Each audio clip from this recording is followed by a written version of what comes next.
Hey everybody, welcome back to the channel. And if you're new here, which it happens every year, we get new Saints fans, new Who-Dads coming through. My name's Rev Deuce, and I'll be taking you through today where we do charting / a little bit of film study on Trevor Penning. Now, if you want the full, all of it, a whole kit and caboodle, you need to join our Discord page. Link is in the description of this video. The full charting is going to be posted in our Patreon section for those who support, but also we'll go over a lot of it here in today's video. And a lot of people are asking about Trevor Penning because you're wondering, well, will he be the starting left tackle for the New Orleans Saints? And how did he perform against the Houston Texans in a preseason game? A couple notes I always try to get out of here is one, a singular game is not enough to make or break a player in a player evaluation format. That is a scouting report. It's never enough. But it can maybe give us insights and at least let us know how they performed in that singular game.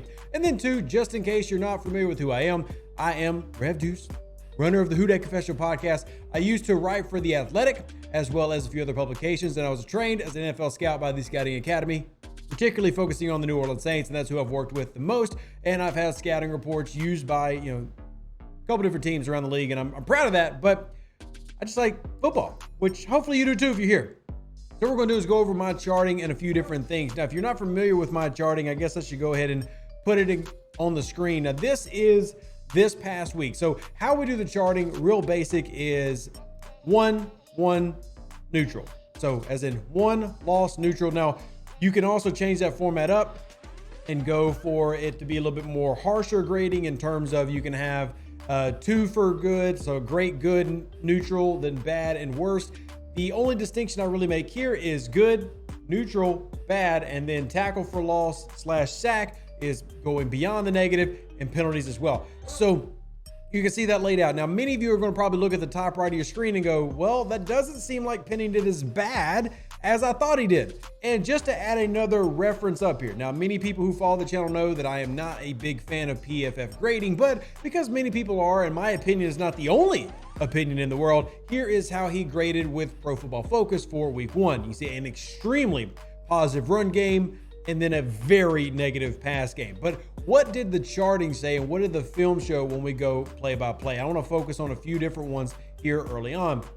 In the first quarter, we'll kind of focus on the first half. Second half has a lot going on, but the first half has most of what I think we'll break down in today.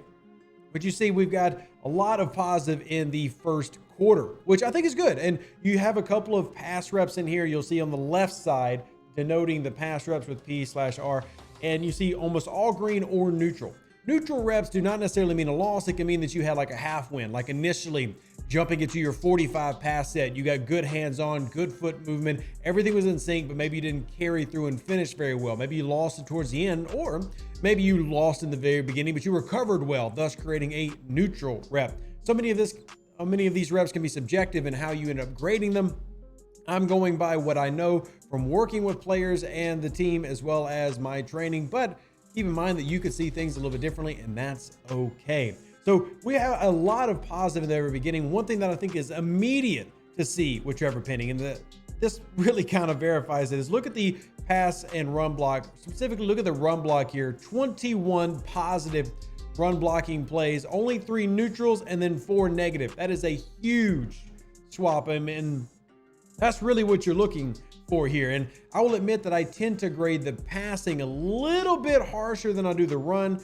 And you'll have the passing naturally is going to have more neutral reps, because if you're, for example, if you're a backside pass blocker when you're doing a boot action, which the Saints did quite a bit with Ian Book, you're going to have a lot of neutral reps where you can't really impact the play in either direction. But pass blocking, especially with the outside zone, one thing that Penning did so well was reaching the second level and dominating. But it wasn't just reaching the second level. One thing I want to highlight with this play right here is this is him as the backside left tackle in an outside zone run to the right. Now, his job is to cross the face of the 3 tech, which is who he ends up taking on. Now, if you can't do that and then drive forward, you have to find a way to make an impact on the play. What he does is get great inside hand position. This is where you see grip strength come in to play, gets inside and then torques him backwards away from the running back and then collapses him to the turf. this is a fantastic display of not only your short area agility and quickness, contact balance, but also great hand placement, grip strength, and then just overall play strength. Fantastic job here. Also, shout out to Tony Jones Jr., who absolutely just obliterates number one with a nasty stiff arm and a nice little spin move there as well. But this is an example that you can see of a few different things with Penning that you come to expect. You knew coming into this that the running game was going to be his like bread and butter. He's great at it, was already really good with it because he's a very physical, aggressive player with really good technique when it comes to these situations. As you get into the second quarter, as an example, though, you see some of that start to fade away a little bit as we get into a little bit of variety. A couple of run plays that were negative, such as this one right here that I'll go ahead and highlight for you here, just right there. There you go, highlight. Run to Penning side, and he had a 1-1 versus a 7-tech. A 7-tech is a defensive end that's lined up outside of him at tackle. Ends up with better hand position, even though Penning has initially turned him out. So he's unable to get consistent leverage. The defensive end then forces the tackle for a 2-yard gain. So this is an example where sometimes he can get beat, but when he gets beat, it's usually always going to come down to one thing: technique. The biggest thing for Penning is getting his footwork and his hand work up to an NFL caliber player.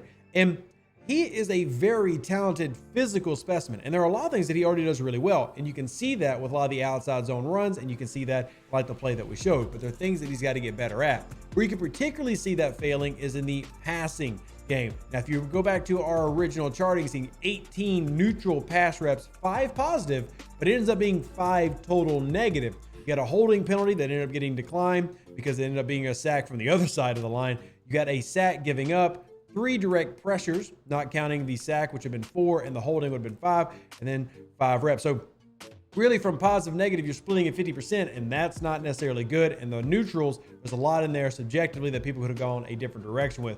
Let's talk about the worst run that he had, and it's this one right here. And we'll start with this play, which is not the worst, I guess, but it gives you an idea. This is a great way to just show how Penning has struggled and is struggling, but how he can also get better.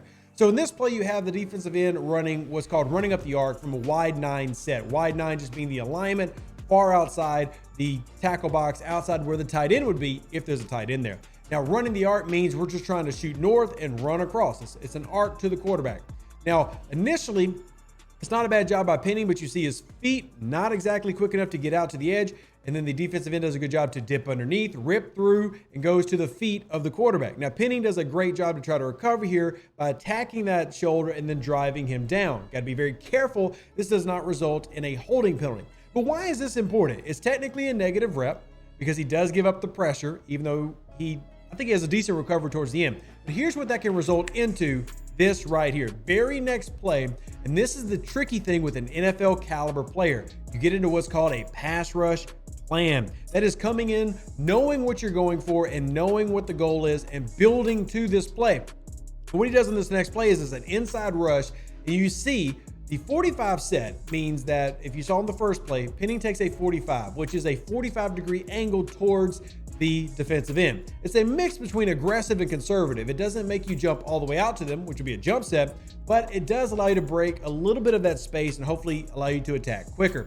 Now, because he just got beat on that play, he goes in this play to what's called a vertical set where he drops straight back. He doesn't want to give up that big arc pressure again. He's losing to speed rushers. It's something you saw at the Senior Bowl, something even in college. He struggles with speed right now. So he drops to a vertical set. Defensive end knew it was coming and shoots inside and creates the sack. It's little things like this that show you that Penning is simply not ready in some ways for the NFL level. It doesn't mean, though, that he's not a good player or that he doesn't have a tremendously high ceiling. A lot of these things with the footwork and the hand usage will be developed over time. And it's one of the reasons the Saints left him in for 57 snaps is he needs to get the experience running into those situations. The biggest thing to see from Penning here is you can very clearly see that this is an elite potential player with a lot of good in his basket and a lot of tools that he can use to be a great player. You'll also see that there's a lot of things that just aren't there yet, which is why he loses the way he does. But getting used to things like pass rush plans, which you do not run into a ton of in college, not a lot of players playing at that level. Even if you're a backup at the NFL, you're playing at a higher level than you are collegiately. And this is just where the experience comes in. Getting Penning as many snaps as he can get in this preseason and training camp is what's going to result in him being a starter quicker.